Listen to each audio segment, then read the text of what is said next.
Olá meninas e meninos, sou o professor Cirineu, vou fazer mais uma aula sobre calorimetria.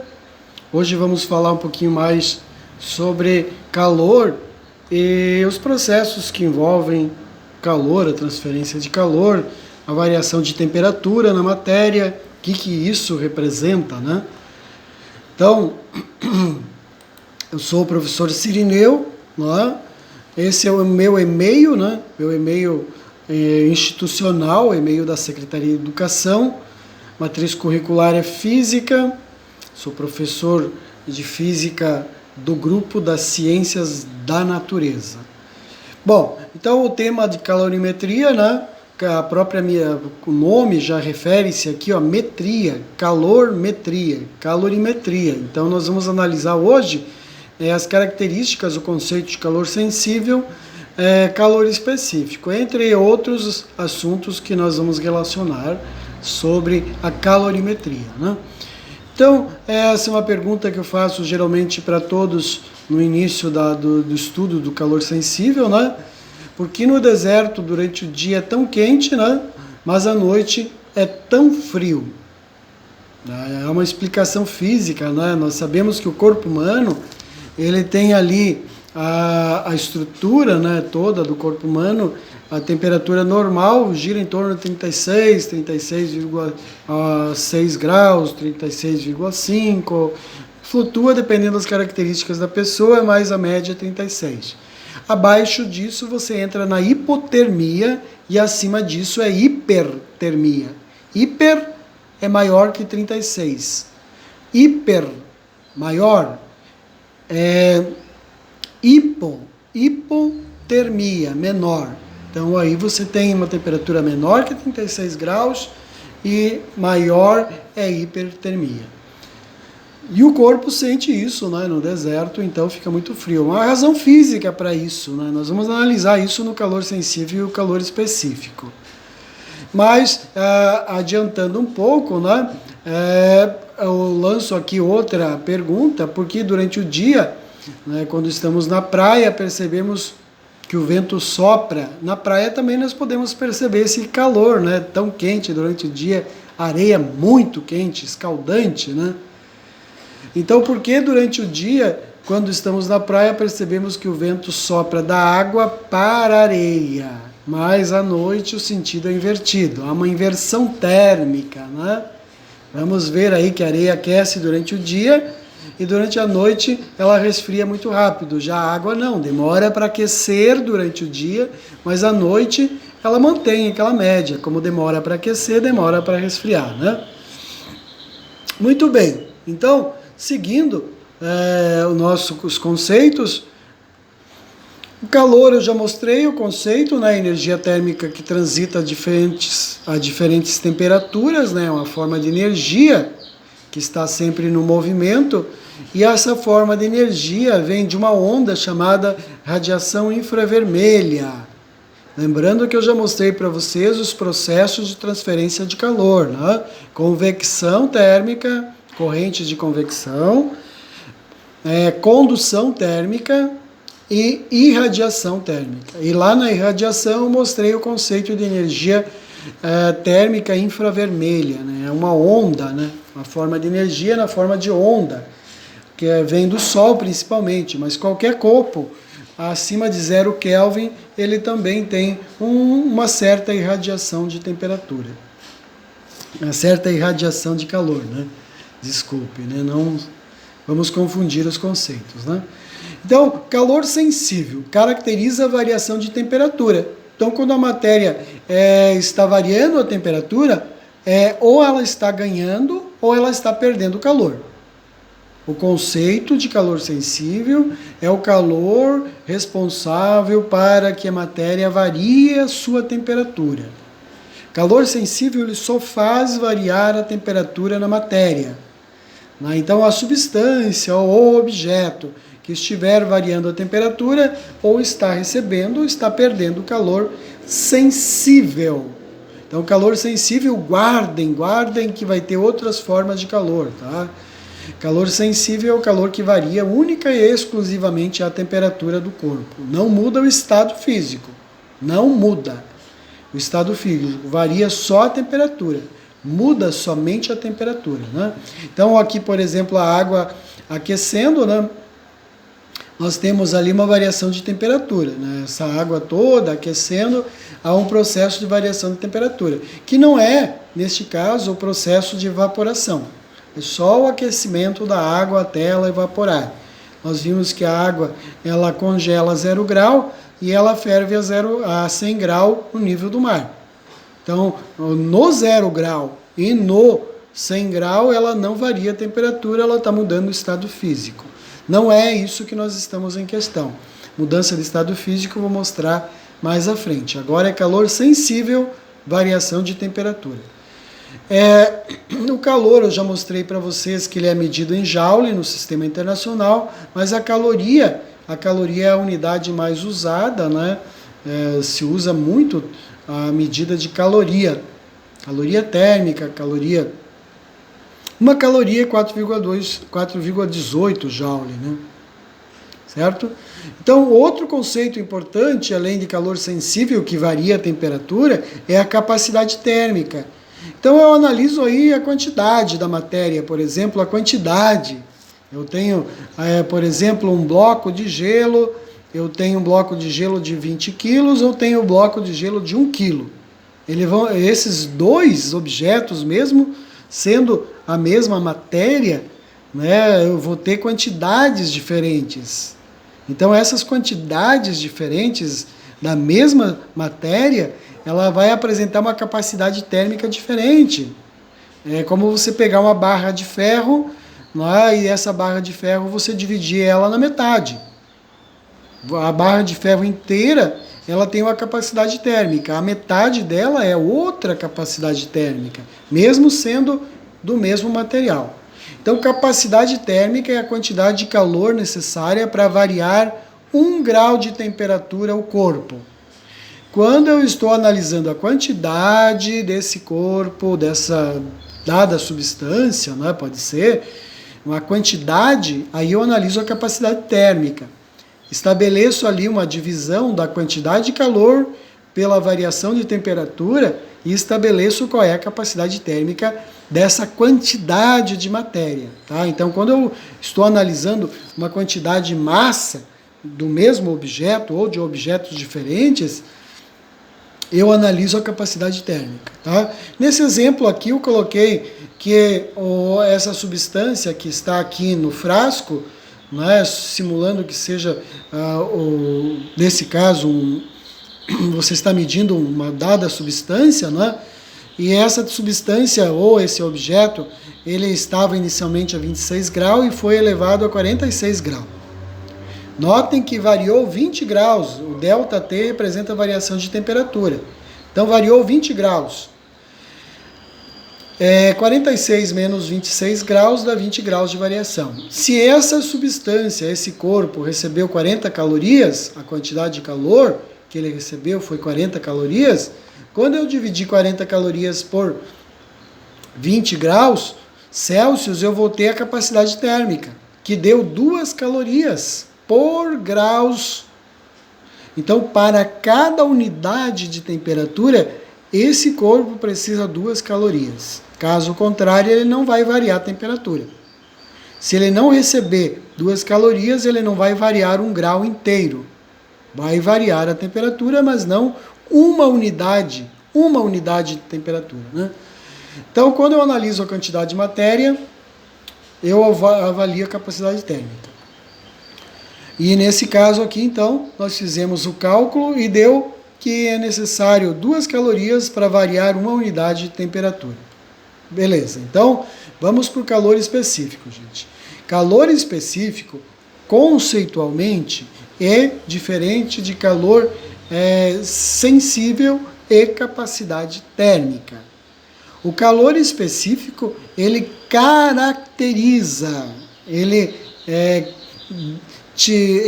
demonstra qual é a característica que aquela dada substância tem para variar a temperatura em uma unidade. Então, quando eu analiso o tipo de substância, aí eu estou analisando através do calor específico. Quando eu analiso a quantidade da substância, aí eu analiso pela capacidade térmica. Então, eu estou analisando a substância, independente da quantidade. Se eu pegar uma unidade de massa para analisar esse corpo, ele vai ter o mesmo calor específico que eu analisar 1 quilo. Não vai mudar as características da substância. Então, o calor específico é o calor necessário para elevar uma unidade de temperatura a uma unidade de massa. Então, para cada unidade de massa, ele vai precisar 1 grau de temperatura. E o calor específico está ligado diretamente com a capacidade térmica, né? Porque a capacidade térmica está analisando a quantidade para variar a temperatura. Quantidade de calor para variar uma unidade de temperatura. Então, analisa também através da massa. Além da quantidade de calor, eu posso analisar a capacidade térmica pela quantidade de massa, né, da substância. Mas aí eu vou precisar do calor específico, né? Nesse caso, então, nós queremos descobrir que tipo de substância eu estou analisando. Então eu vou pelo calor específico, tá? Então eu pego a quantidade de calor, né, que é da capacidade térmica, da nossa expressão, sabendo que a capacidade térmica também pode ser analisada através da massa, fazendo um pouquinho de manipulação algébrica ali, ó, supondo que a massa vá para o outro lado e fique capacidade térmica, a letra C maiúscula, gente. E calor específico, a letra C minúscula, só para diferenciar aí os conceitos simbólicos, né? Bom, então capacidade térmica dividindo o calor específico demonstra a massa da substância. Mas eu quero saber qual é o calor específico. Então, mudando um pouquinho essa expressão, juntando a expressão 1 com a 2 aqui, que é a capacidade térmica, quantidade de calor sobre variação de temperatura, eu chego a essa função, que depois nós vamos chamar de equação fundamental da calorimetria. Então, o calor específico, ele caracteriza a substância. Fica claro isso, tá? Calor específico caracteriza a substância. Capacidade térmica analisa a quantidade de calor para uma dada quantidade de matéria variar uma unidade de temperatura.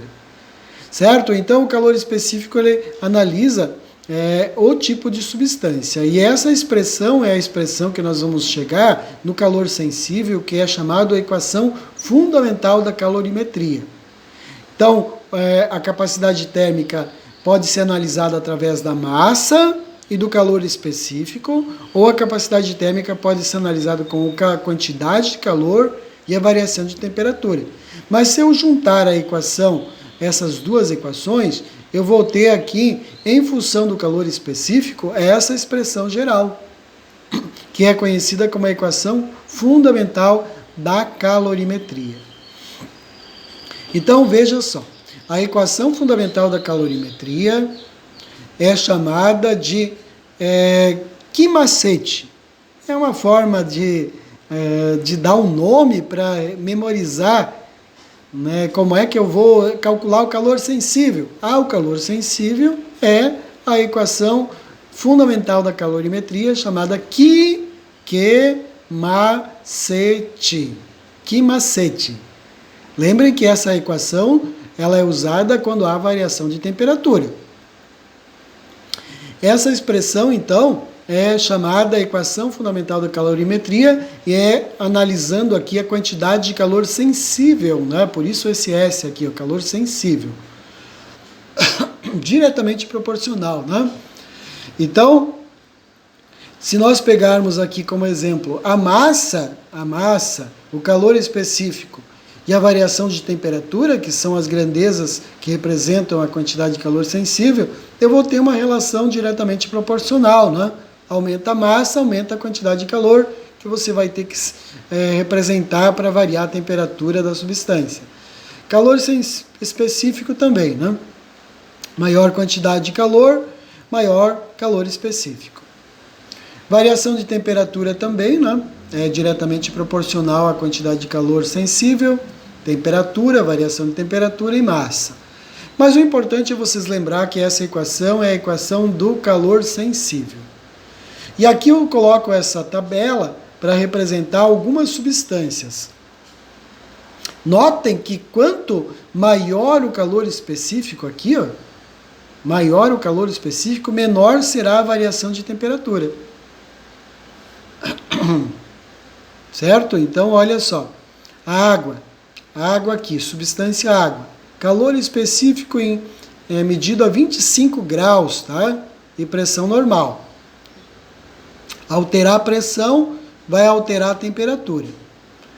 Bom, então em calorias por gramas em graus Celsius, o calor específico da água é 1 caloria. Precisa 1 caloria para cada grama de água variar 1 unidade de temperatura. Se você comparar com o álcool precisa meia caloria. Se você comparar com o gelo, por exemplo, o gelo precisa meia caloria para variar 1 unidade de temperatura. Já a água precisa 1 caloria inteira. Então, o calor específico ele representa o tipo de substância.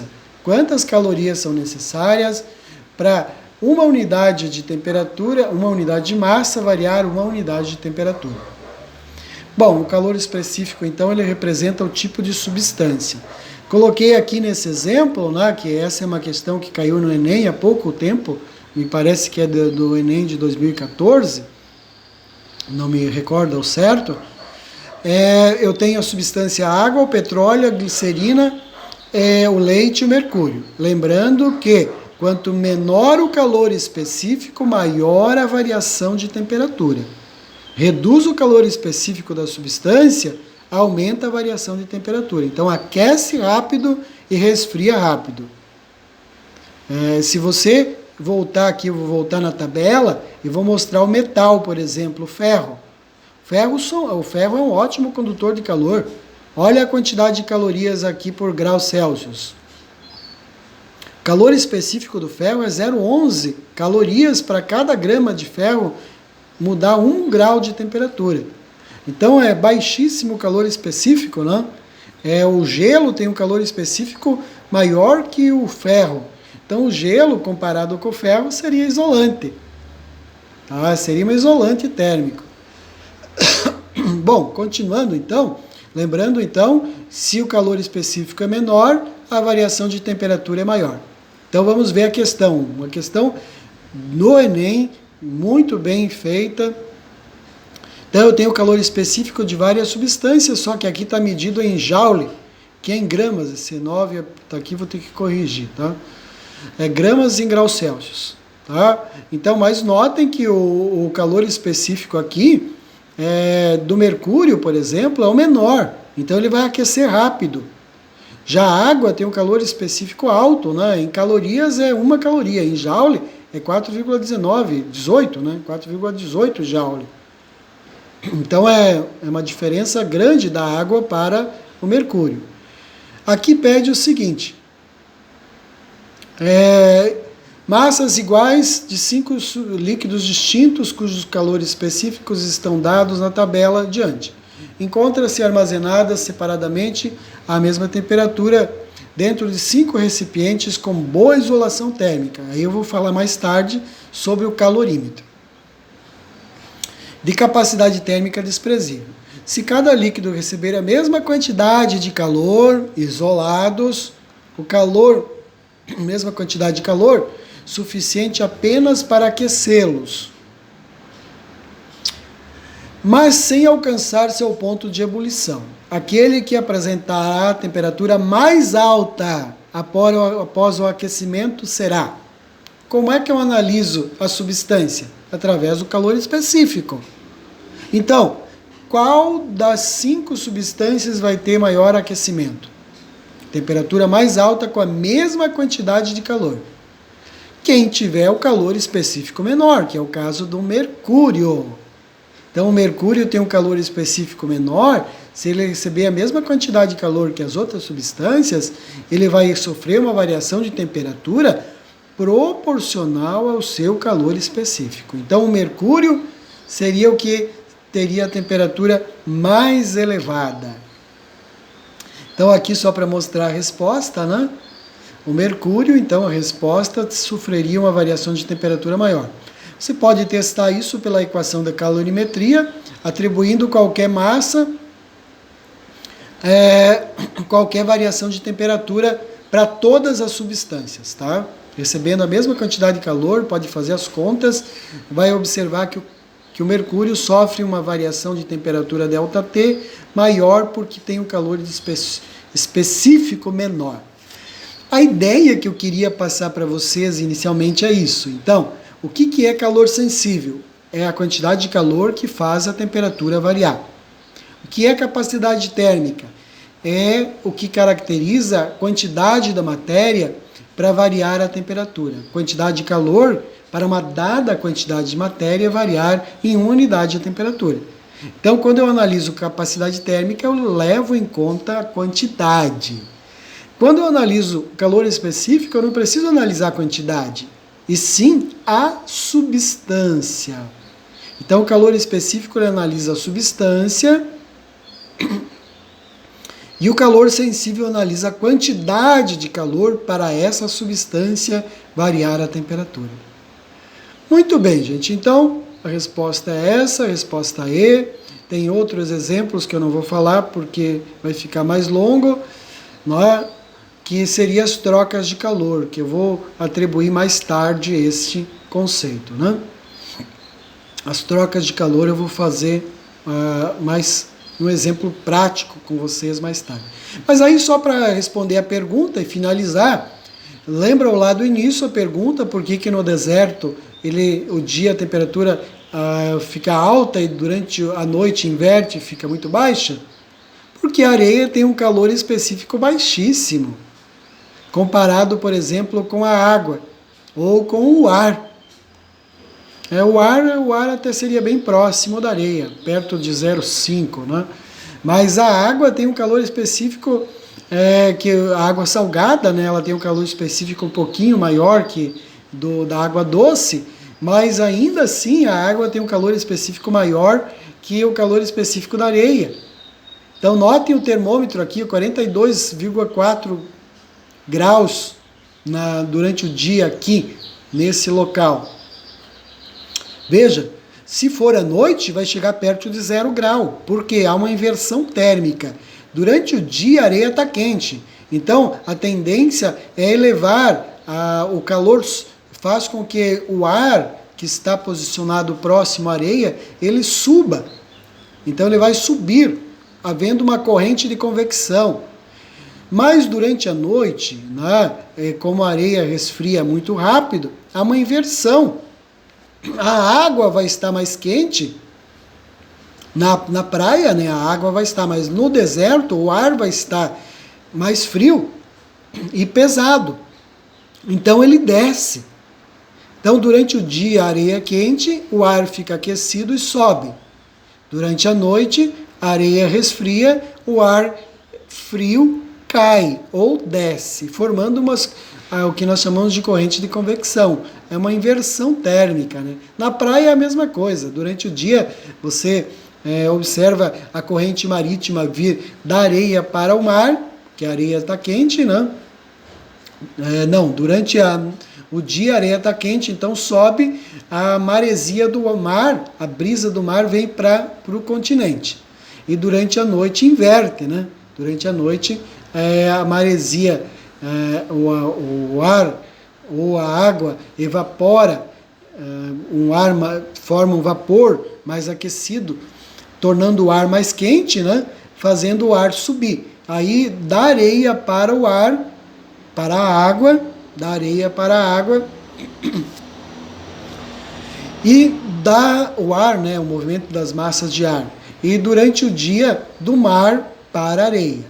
Então inverte. Durante o dia a brisa vem do mar para a praia e de noite da praia para o mar. Invertendo, né? E isso é o que eu queria mostrar para vocês hoje. Né? E essa é a explicação final. Né? A areia do deserto possui um calor específico baixíssimo e isso faz com que aqueça, né, muito rápido a areia, esfriando à noite e fazendo os processos de convecção térmica. E teria mais uma curiosidade, a caloria alimentar, né? A caloria alimentar é uma forma de você medir a quantidade de calor, né, de energia armazenada no alimento que vai ser transformada, né, por um processo químico. Então eu fico por aqui, né, com a imagem da brisa marítima durante o dia e durante a noite, fazendo a inversão térmica. Lembrando assim, né? Durante o dia, a brisa do mar para a areia, e durante a noite, da areia para o mar, a brisa quente. Eu vou ficar por aqui, eu vou entrar em trocas de calor com vocês mais para frente, né? E espero que vocês consigam visualizar a videoaula e qualquer dúvida podem questionar nas aulas online ou através do e-mail. Até a próxima!